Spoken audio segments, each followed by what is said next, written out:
श्रीमद्भागवत गीता सार तत्व शरणागति। अब भगवान श्री कृष्ण गीता का सार प्रस्तुत करते हुए कहते हैं कि हे अर्जुन, अभी तक के बताए गए सारी विधियों का परित्याग करके अब केवल मेरी शरण में आ जा। इस प्रकार से वह समस्त प्रकार के पापों से बच जाएगा, क्योंकि भगवान स्वयं उसकी रक्षा का वचन दे रहे हैं। क्योंकि अर्जुन अभी तक की बताई हुई दोनों विधियों को अपने निर्बलता के कारण वह समझ नहीं पा रहा था और वह इन विधियों को समझ पाने में असमर्थ था। इसलिए भगवान श्री कृष्ण को अगले श्लोक में सबसे रहस्यमयी अंश मोस्ट कॉन्फिडेंशियल, जो कि परम सिद्धि है, का रहस्योद्घाटन करना पड़ा। 1866 समस्त प्रकार के धर्मोों का परित्याग करो और मेरी शरण में आ जाओ, मैं समस्त पापों से तुम्हारा उद्धार कर दूंगा, डरो मत। श्लोक 1865 सारे योग मार्ग का सार है, जिसके पालन से मनुष्य त्याग, ज्ञान, ध्यान आदि सभी क्रमिक योगों से बच जाता है और भक्ति योग में आ जाता है।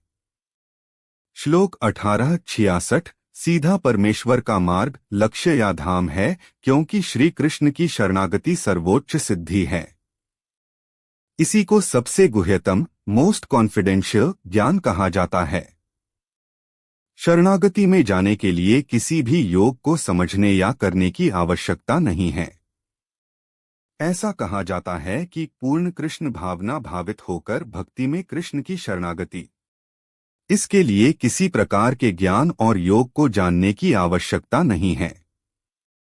इसके लिए केवल भगवान की प्रेमा भक्ति ही साधन है। सार तत्व शरणागति।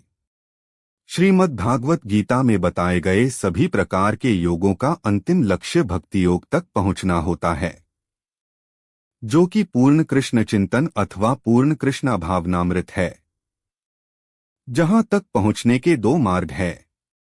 एक है क्रमिक विकास मार्ग, जिसमें कर्मयोग से ज्ञान योग, फिर ध्यान योग, उसके बाद अष्टांग योग और अंत में भक्ति योग की स्थिति आती है। दूसरा, जो भक्ति योग तक जाने का सीधा मार्ग अध्याय 18 श्लोक 65 में बताया गया है, वह है पूर्ण कृष्ण चिंतन, कृष्ण भावनामृत द्वारा भक्ति योग प्राप्त करना। यही योग मार्ग का सार भी है। भक्ति योग के बाद श्री कृष्ण की संगति की अवस्था जाती है। शरणागति यह तीसरा और सबसे गुह्यतम मार्ग है, जो कि केवल अर्जुन के लिए प्रकट किया गया था। हरि ओम